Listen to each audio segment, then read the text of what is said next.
ماتت ماما وحنا كنغسلوها، الدود خرج من فمها، والسبب هو داكشي اللي كانت كدير.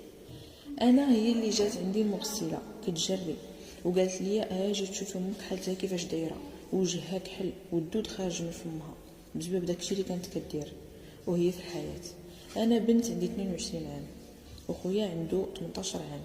عشت انا وماما وبابا وخويا واحد العيشه يرتلاها، واحد العيشه ديال القهر مع الوالده.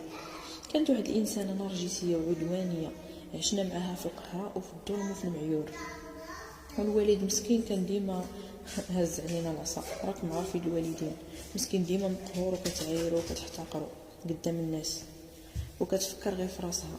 بسبب ديك العيشه اللي معيشانا خويا خرج للبليه، والوالد اللي كان كيحن فينا ويهدنا ويقول لنا هذيك غير امكم، كما كان الحال دير لكم اللي دارت راه غير امكم، ما تكونوش مساخط معاها.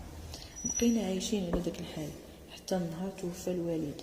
وهنا غادي للكري وظهرنا العصا، ولينا كنبانو ليها غير حنا، لدرجه واحد النهار قال ليها خويا كون غير متينتيه وبقى الوالد، وشداتو عطاتو واحد القتله ديال العصا وربطاتو 3 ايام لا ماكله لا شراب. قال ليها اعتبريني مت، ما انتي المهم انا ولدك، وخرج عاش في بليتو. ولينا كل ساعه كنسمعو ضرب شي حد، دراهم شدود، كنسمعوا ليه غير الهضره الخايبه، ما كناش كنسمعوا ليه شي حاجه زوينه.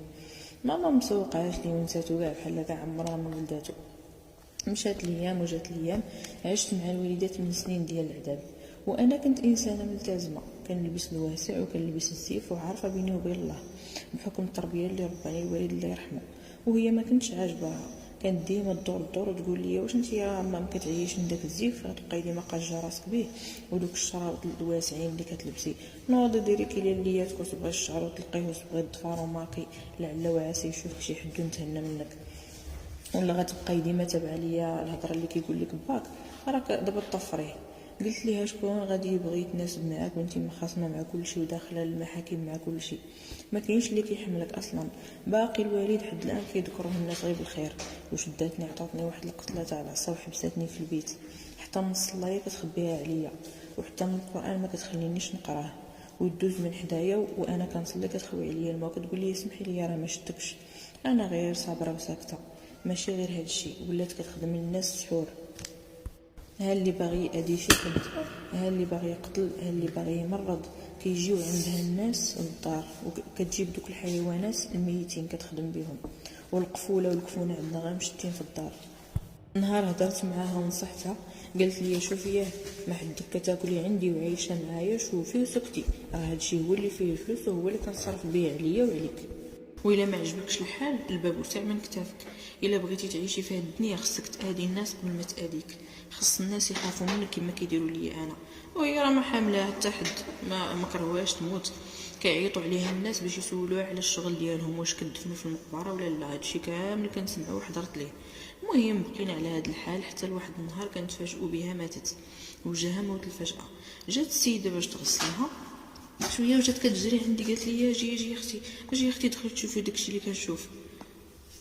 دخلت للبيت فين كيغسلوها ولقيت ماما في حاله خايبه ووجهها كحال بحال الفاخره، وحتى ملامحها ما بقاوش.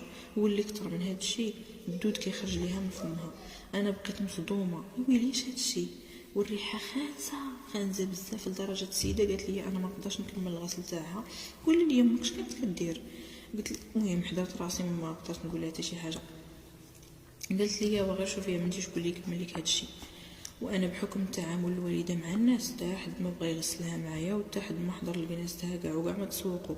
والحمد لله كنت ديجا حضرت الغسل ديال بنات صاحبتي. المهم كنعرف شويه، صدقت انا اللي كملت الغسل ديالها وكنغسل فيها وكنبكي وكنقول يا ربي دير ليها شي تاويل ديال الخير في قبرها. كما كان الحال كتبقى ماما درت ليها العشاء اللي ما حضر ليه حتى حد، ومن داك النهار كنطلب ليها المغفره من عنده، وكنقلب ونسول شنو نقدر ندير باش ربي يغفر ليها.